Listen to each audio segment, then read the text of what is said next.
ठीक इसी तरह कोई कितना भी सठ हो, बिगड़ा हुआ हो, लेकिन अगर उसे सत्संग में ले आइए, उसका अगर हित करना चाहते हैं, अगर हमारा कोई परम मित्र है, बिगड़ रहा है, हम चाहते हैं उसके प्रति हमारे हृदय में हमदर्दी है, उससे प्रेम करते हैं, तो क्या करना चाहिए?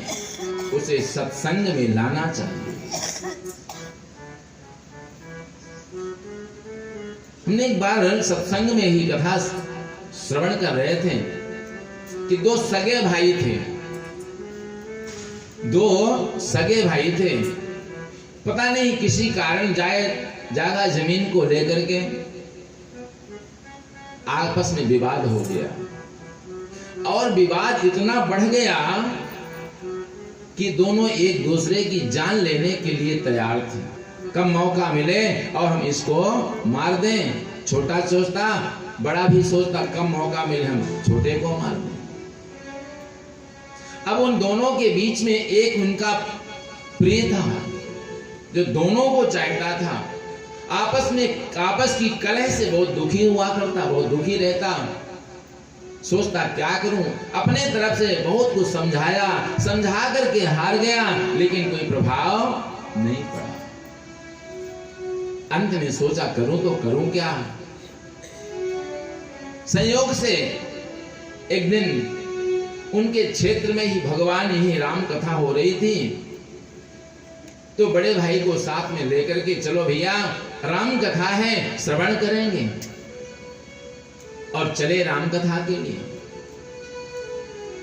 कथा पंडाल में चुपचाप जाकर के बैठ गए। संयोग से उस दिन की जो कथा थी वह भरत मिलाप के प्रसंग को सुना रहे थे महाराज श्री। तो बड़े भाई ने सुना कथा के मध्य में कि भगवान श्री राम अपने भैया भरत के लिए अयोध्या का राज्य त्याग करके और बड़ी प्रसन्नता से, खुशी से जंगल का रास्ता ले लिए, जंगल का राज्य स्वीकार कर लिया।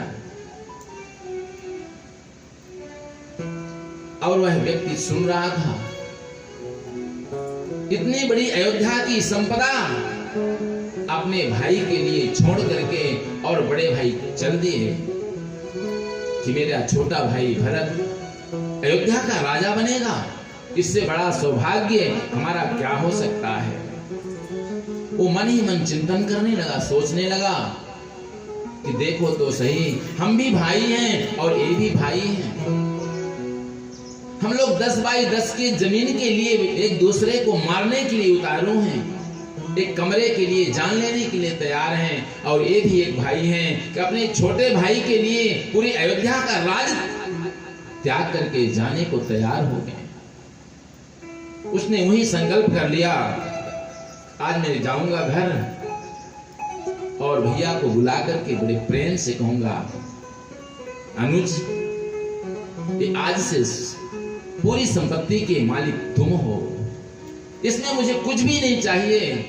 मैं तो बहुत भूल गया था, भटक गया था, ये मानव का तन मिला है, कितने दिन के लिए, आज हैं कल नहीं रहेंगे। ये सारी संपत्ति जमीन तो यहीं की यहीं रह जाएगी, लेकिन आपस का एक कलह जो है हमेशा हमेशा के लिए दुख देकर के रहेगा। मन में विचारा, रास्ते रास्ते आ रहे थे, लौट करके बोले भैया कैसी कथा लगी।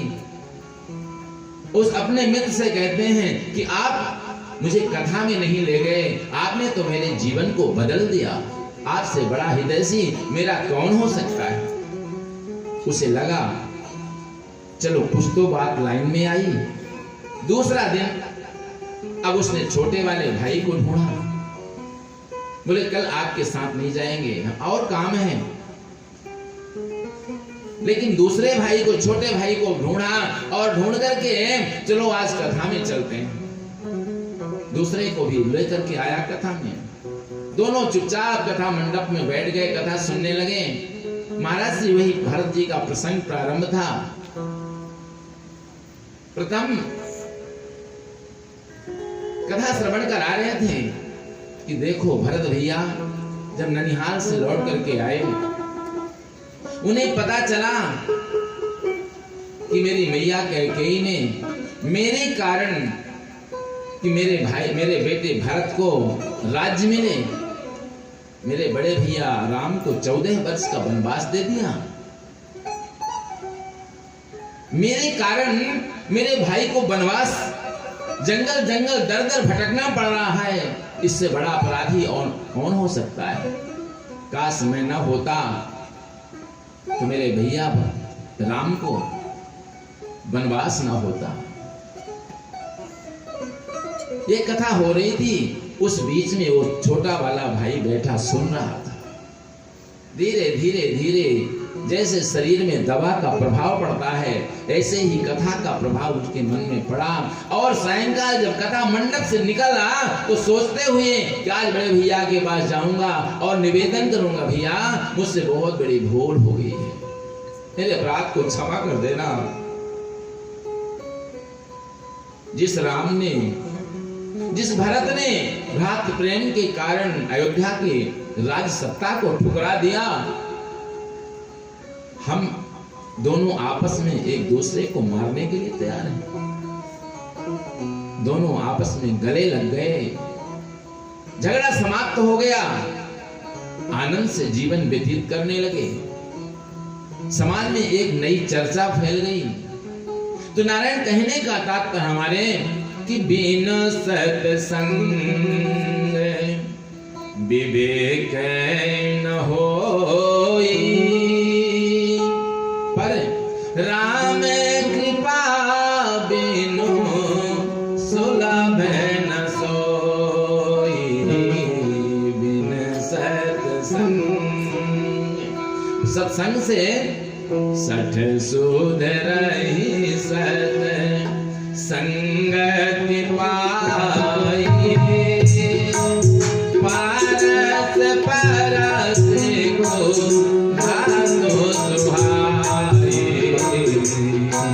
सुधरहि सत संगति पाई। पारस परस को धातो सुहाई।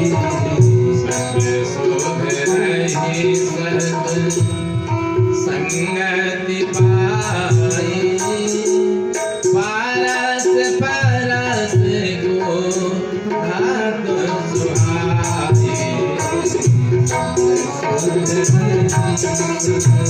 संगति पाई। पारस परस को धातो सुहाई। उत्पाद गोस्वामी जी कहते हैं कि जो 60 प्रकृति के लोग होते हैं, समाज में कई तरह के लोग होते हैं। कुछ मूढ़ होते हैं, कुछ सठ होते हैं, कुछ खल प्रकृति के लोग होते हैं।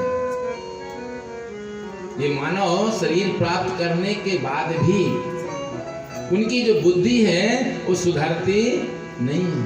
तो जो खल प्रकृति, जो सठ प्रकृति के लोग होते हैं, जो बिगड़ तो गए कुसंग पा करके, लेकिन जब उनके जीवन में सत्संग आता है तो फिर उनकी कुसंगति नष्ट हो जाती है, वो सुधर जाते हैं, फिर अपने जीवन को सुधार लेते हैं। लेकिन तो ऐसे भी लोगों की वंदना किया है पूज्यपाद गोस्वामी जी ने। इसके बाद वंदना किसकी करते हैं मालूम? सठों को और साधुओं को लोग कम डरते हैं। क्यों? क्योंकि वह लोग जो हैं कहीं ना कहीं अपने स्वभाव का ख्याल करके और लोगों को परेशान करने से डरते हैं। लेकिन एक प्रकृति ऐसी होती है लोगों की जिसे कहते हैं खल। बहुरी बंदी खल गण सती भाए, अजय बिनु काज दाहिने उबाए। एक ऐसे लोग होते हैं जिन्हें खल कहते हैं। तो खलों का काम क्या है? सठ एक बार सुधर जाते हैं, धोखा से गलती से गलत काम हो गया, लेकिन कोई सत्संग मिल गया तो गलती एहसास कर लेते हैं, सॉरी बोल देते हैं, भैया सॉरी। लेकिन जो खल प्रकृति के लोग होते हैं उनके पास क्या काम रहता है मालूम है? उनके पास एक ही काम है, क्या? खाना और लड़ना। खा ला, ये दो अक्षर हैं। उन दो अक्षरों को पूर्ण रूप से आत्मसात कर लेते हैं। केवल उतना ही काम होता है, दूसरा कोई काम होता ही नहीं उनके पास। ऐसे ही प्रकृति के लोग जो हैं क्या करते हैं मालूम है? दूसरे का बनना कभी देख सकते नहीं।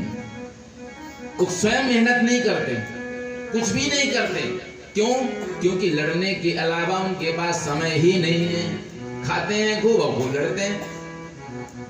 और जे बिनु काज दाहिने हो बाए, ऐसे ही लोगों का कोई भरोसा नहीं होता है। जिसे कहते हैं ना बिना पेंदी का लोटा, कभी इधर हो गए कभी इधर हो गए, उनका कोई भरोसा नहीं होता। हमेशा अगर उनकी दृष्टि पड़ती है तो यही सोचते हैं इसका बिगड़ कैसे जाए। एक बार एक व्यक्ति, हर गांव में लोग होते हैं तो क्या करते हैं ऐसे लोग, अपना बिगाड़ करके भी दूसरे का बिगाड़ना चाहते हैं। भले हमारा बिगड़ जाए, सर्वस्व नाश हो जाए, लेकिन सामने वाले का बिगड़ना चाहिए। तो एक आदमी था, मेहनत कुछ करता नहीं था, वो हमेशा बस यही देखता, देखो कितना बड़ा हो गया, कितना बड़ा सेठ हो गया, अमीर हो गया, मैं तो जहां था वहीं रह गया। हर तरह के लोग होते हैं समाज में। कुछ लोगों को पता था एक संत रहते हैं, बड़े सिद्ध महापुरुष रहते हैं, जो उनके शरण में जाता है उनका भला होता है।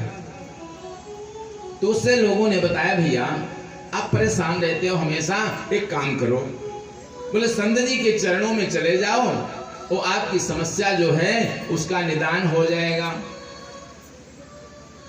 धीरे धीरे कैसे भी करके संत जी के चरणों तक गया। अब संत भगवान से कहा, महाराज मैं देखो तो मैं हमेशा परेशान रहता हूं, मेरे पड़ोसी जो कितना खुशहाल रहते हैं, कुछ तो उपाय बताइए जिससे मैं भी सुखी हो जाऊं। बोले ठीक है बेटा, जरूर आपको हम बताएंगे। बोले एक काम करो, ये जड़ी है इसको लेकर के जाओ, घर में रख देना, इससे आपका भला हो जाएगा, जो चाहोगे वही होगा। बोले महाराज बहुत अच्छा। जब चलने लगा तो महाराज जी ने फिर बुलाया। बोले लेकिन सुनो सुनो, लौट गया। बोले हाँ महाराज जी बोलिए क्या बात है। बोले देखो जी एक शर्त इसमें है, इस जड़ी की एक विशेषता क्या है कि आप जो सोचेंगे वो आपके घर में हो जाएगा, इसमें कोई दो मत नहीं है। परंतु इसकी विशेषता क्या है, आप सोचेंगे 100 रुपया बनना तो आपके घर में 100 रुपया में हो जाएगा, लेकिन पड़ोसी के यहाँ 200 रुपया होगा। इसकी विशेषता शर्त है। तो पहले तो सोचा कोई बात नहीं, पड़ोसी के यहाँ 200 होगा तो चलेगा, लेकिन मुझे तो 100 रुपया मिलेगा। और ऐसा मन में विचार करके घर आया, घर में उस जड़ी को रखा और सोच विचार करने लगा फिर भी कि देखो गया, मैं मेहनत किया संत जी के यहाँ तक। कथा में हमेशा आगे करके बैठना चाहिए, कथा को पीछा देख के कभी नहीं बैठना चाहिए। जय सिया राम। तो वो व्यक्ति सोचने लगा कि कोई बात नहीं, लेकिन जब घर आया तो बुद्धि बदल गई। सोचने क्या लगा कि देखो जी मेहनत मैं किया,